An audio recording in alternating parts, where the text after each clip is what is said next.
Hello everyone, welcome back. I hope you are doing good. So in this part of the topic related to amines, I will be discussing about the physical properties of amines. So what is the basic nature of amines? What is the acidic nature of amine? Is an amine soluble in water? The answers for all these questions you will be understanding in this part. So let's start this part. Physical properties of your amines. So the physical properties of amines. So the first important thing is that amines are polar compounds, and both 1 degree and 2 degree amines form intermolecular hydrogen bonding. So amines, the first point you have to understand here is that amines are polar compounds. Not only that, amines form intermolecular hydrogen bonding. So NH hydrogen bond, this is nitrogen, nitrogen, hydrogen. So this is nitrogen, hydrogen, nitrogen, hydrogen bonds. Nitrogen, hydrogen, nitrogen bonds are weaker than your oxygen, hydrogen and oxygen, because your oxygen is highly electronegative than your nitrogen. So that's why these hydrogen bonds are obviously weaker than these hydrogen bonds, right? The logic is also given. So because the difference in the electronegativity between nitrogen and hydrogen is how much? 0.9, which is less than between oxygen and hydrogen. So if electronegativity difference is less, that means that the bonds which are formed are weaker. So you can see CH3CH3, CH3NH2 and CH3OH. So the molecular weight of CH3CH3 is 30.1, CH3NH2 is 31.1 and 32. So if this is the molecular weight, so what is happening to the boiling point? The boiling point is actually increasing. Why? Because in alcohols the hydrogen bonding is stronger than your amines, and if your bonding is stronger, your van der Waals forces are stronger. If your van der Waals forces are stronger, then what happens to your boiling points? The boiling points are also higher. Hydrogen bonding in amines. So let's discuss about hydrogen bonding in amines. So you can see here, you have nitrogen, which is an electronegative, and you have hydrogen, which is it's actually electropositive. So since nitrogen is attached to hydrogen and nitrogen is electronegative in nature, it withdraws the electrons towards itself and it creates a partially negative charge. Here it creates a partially positive charge. So the same thing happens, right? The same thing happens between this nitrogen and this hydrogen, right? On hydrogen it creates a partially positive charge and it creates a partially negative charge on itself. So you can see here, so hydrogen bonding is not only present between this nitrogen and hydrogen, also an hydrogen here and another nitrogen present in other molecule. So this is an hydrogen bonding, right? So this hydrogen bonding is because of a partial positive hydrogen and your partial negative nitrogen. So this is hydrogen bonding and it is intermolecular hydrogen bonding, right? And remember, this is the reason why your amines form intermolecular hydrogen bonding. It is happening in between two different amines. Basicity. So what is the basicity? So all amines are weak bases. Why? Because an aqueous solutions of amines are basic. So when I am saying about basicity, what does that mean? It means that its capacity to accept H plus proton. So if you have a methylamine,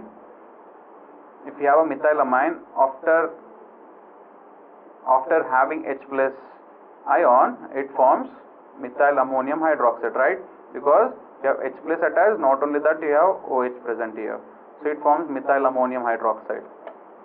So it is very common notation to discuss that basicity is a reference to your acid ionization constant of the conjugate acid. So what does that mean? That means that if I am discussing about acidity or basicity, basicity is nothing but it is actually giving the concept of its acidic nature.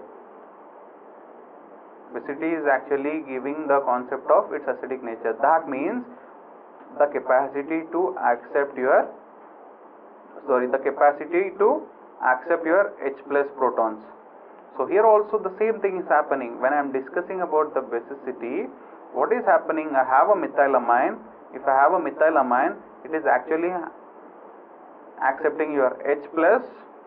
So it actually is telling you the basicity, and also it also tells you that amines are weak bases. So you can see here another logic for this is that if you have CS3NH3 plus, so this is CS3NH3 plus, and if you have CS3NH3 plus in presence of H2O, what happens? It is actually donating its H plus, right? That means CS3NH3 plus is actually converted into your amine CS3NH2 and H3O plus. So what I am finding? I am actually finding the acidic nature of CS3NH3 plus. That is why you have Ka, which is a constant. So what is Ka? Ka is the equilibrium constant, so which is the ratio of the products, which is CS3NH2 multiplied by the concentration of H3O plus by CS3NH3 plus, and you have certain value, and if you know the Ka value, you will get the pKa value, right? Once you know the Ka value, you can calculate the pKa value. So pKa value is 10.64. So using the values of pKa, what we can say is that we can compare the acidic nature or acidities of your amines, that two amine having conjugate acids with other acids, amines forming conjugate acid with other acids. That means if you have an amine, now what is happening is that amines are actually accepting, this amine is actually accepting an H plus, and what it forms? It actually forms CS3NH3 plus, which is a weaker acid, and CO3CO minus. So the K equilibrium is that, the K equilibrium is 7.6 into 10 power 5, and pK equivalent is minus 5.88. So now let's discuss about your basicity of your aromatic amines. So you can see here the series of amines. So you have aromatic amines and heterocyclic aromatic amines. So you have aniline, the structure is this, the structure of aniline is this, its pK value is 4.63, and you can see here, if you compare 4-methyl-aniline, 4-chloroaniline and 4-nitroaniline, what is happening? You have CS3 attached at the para position, Cl attached at the para position, and NO2 present at the para position. So CS3 is actually a donating group, Cl is actually a donating group, but NO2 is actually a withdrawing group. So if I have a withdrawing group at the para position, obviously logically what should happen? Logically the acidic nature of amine should actually increase. So it is also represented by its pKa values, right? You can find the pKa values. The pKa value is decreasing. That means if pKa value decreases, it shows that this is highly acidic in nature. Remember one thing, lesser pKa value, more is acidic nature. So we have 4-chloroaniline and 5-methyl-aniline. So when I compare 4-methyl-aniline and 4-chloroaniline, you have 4-methyl-aniline, which is less acidic. So heterocyclic amines. So you have pyridine and your imidazole. So you can find that here also you can find one thing, that pyridine is more acidic in nature compared to your imidazole. So aromatic amines are considered to be weaker bases than aliphatic amines. So you can have cyclohexamine, and what you will be getting? You are having a pKa value of 10.66. Now, what is happening? Your aromatic amines are considered to be weaker bases. That means they are considered to be stronger acids, right? So you can find with the help of their pKa nature. I told you, right? Lesser is your pKa value, higher is the acidic nature. That means lesser is the basic nature. So you have aniline. Aniline is actually forming anilinium hydroxide, and cyclohexylamine is actually forming cyclohexylamine ammonium hydroxide. So what is happening to the pKa value? The pKa value is actually decreasing. That means acidic nature is increasing. If acidic nature is increasing, what is happening to the basic nature? Basic nature is decreasing. So from the pKa values, I can say that your aniline is a strong acid or a weaker base. So aniline, a strong acid or weaker base than your aliphatic amine. So aromatic amines are weaker bases than aliphatic amine because of two factors. One is you have a resonance stabilized. So you have to understand why is your aromatic amine a weaker base than your aliphatic amine. So the first important thing you have to understand is it's because of the resonance stabilization of the free base, which is lost on protonation. So the resonance stabilization of the aniline is actually responsible for its weaker base. That means if you have NS3, you actually, right, whenever, remember one thing, so you need actually these lone pair on NS2 if it has to be a stronger base, because a base is actually a proton acceptor, right? So if a base is a proton acceptor, why it should attract a proton? It will attract a proton when it has lone pair electrons or electron density. Now what is happening is that in your aniline, the electrons which are present on your NS2, it is actually involved in the resonance. You can see here. So if it is involved in the resonance, what is happening to the net electron density on nitrogen? Net electron density on nitrogen is decreasing. If net electron density on nitrogen is decreasing, what happens to the basic nature? The basic nature is also decreasing. So the resonance stabilization of the free base is lost on protonation, right? So you can see here, you have, this is your benzene ring, and you have NS2 here. So nitrogen is sp2 hybridized, which is known. So here you are unhybridized 2p orbital of nitrogen. Now what happens is that the lone pair of electrons, these lone pair of electrons are involved in your resonance. So this is a very important point. So the greater the electron withdrawing inductive effect of sp2 hybridized carbon of an aromatic amine compared with sp3 hybridized carbon, right, of an aliphatic amine, decreases basicity. That means if I have an aniline and if I have electron withdrawing groups like CS3 or alcohol or OCS3, what happens? These electron withdrawing groups actually further decreases this electron density, right?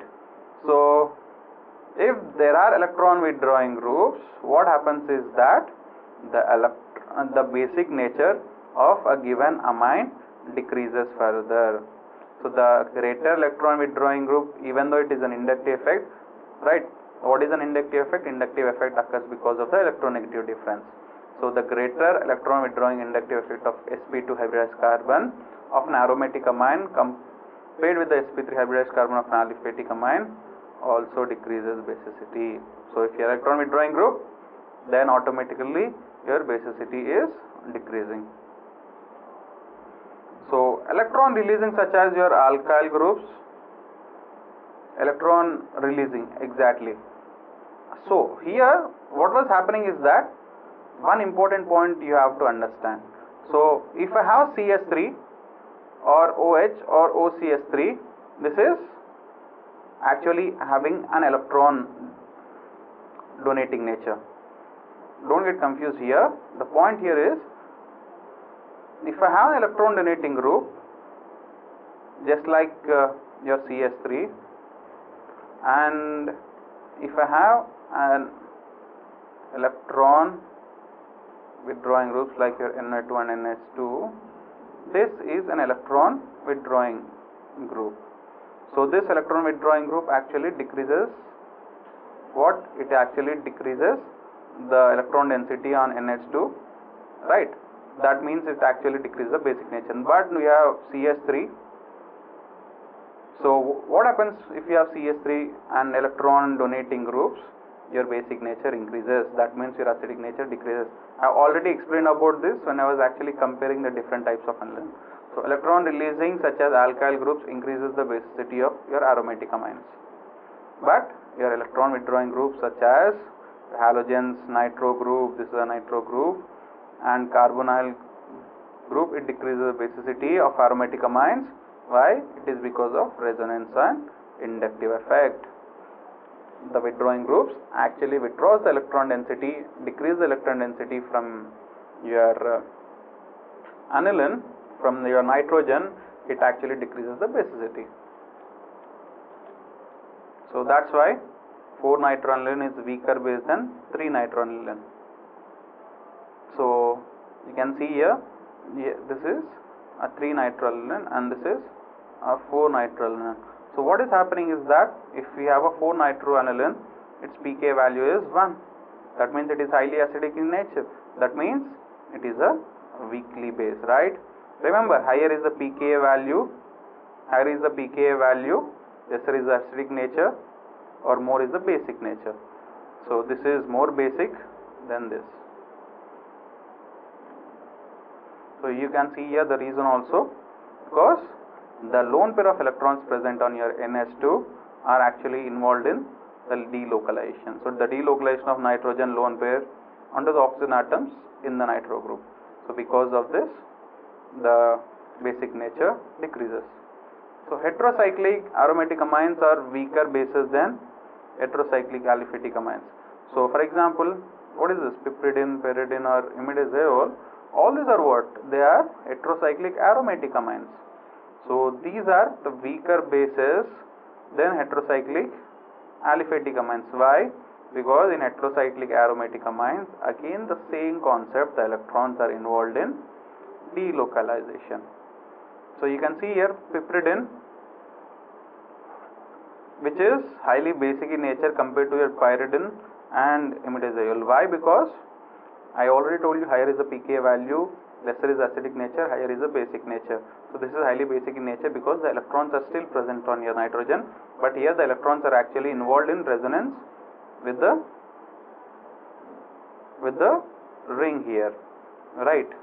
So that's why you can see here pyridine or imidazoles are actually less basic than piperidine. So in pyridine, the unshared pair of electrons of nitrogen is not part of an aromatic sextet. So what is happening in pyridine is, you can see this is pyridine. So this is actually pyridine, right? So related to the pyridine, the unshared pair of electrons of nitrogen is not part of the aromatic sextet. So you can see here, that's why your basic nature is decreasing. So an sp2 hybrid orbital, the electron pair of this orbital is not a pair of an aromatic sextet. So this lone pair of electrons are nitrogen are not involved in aromatic sextet. So pyridine is thus a weaker base than heterocyclic aliphatic amine because the free electron pair of nitrogen lies in sp2 hybrid orbital and is held more tightly to the nucleus than the free electron pair of nitrogen in an sp3 hybrid. So when I discuss in terms of your percentage S character, what happens is that since now it is logical that since the lone pair is actually involved in delocalization, it is actually a weaker base, right, than your heterocyclic aliphatic amine. Why? When I explain in terms of your S character, this is the reason. Because the free electron pair of nitrogen lies in the sp2 hybrid orbital, which is having 33% S character, and because of that it is held more tightly to the nucleus than the free nucleus pair of your sp3 hybrid orbital, which is having 25% S character. So next is imidazole. So what is imidazole? So this is your imidazole. So in what is happening in imidazole is that you have a nitrogen here and here. So this is an electron pair which is not in aromatic sextet. So this electron pair is a part of aromatic sextet. So you have two electron pairs, right? So here you have an electron pair which is not a part of your aromatic sextet, but here you have an electron pair which is a part of aromatic sextet. So what is happening is that so in presence of H2O, what happens? The aromaticity is maintained when you are actually protonating this imidazole. How you are protonating? Just in presence of H2O, it accepts a proton because it is a characteristic of a base, so it accepts H and it is getting protonated. So this is all about your basic nature of amines and physical properties of your amines. So guys, in this part we discussed about all the physical properties related to amines. So we came to a conclusion what is a given basic nature of an amine. So in our next part I will be discussing about some more interesting topics in our next part, which is chemical properties of amines. So take care, goodbye.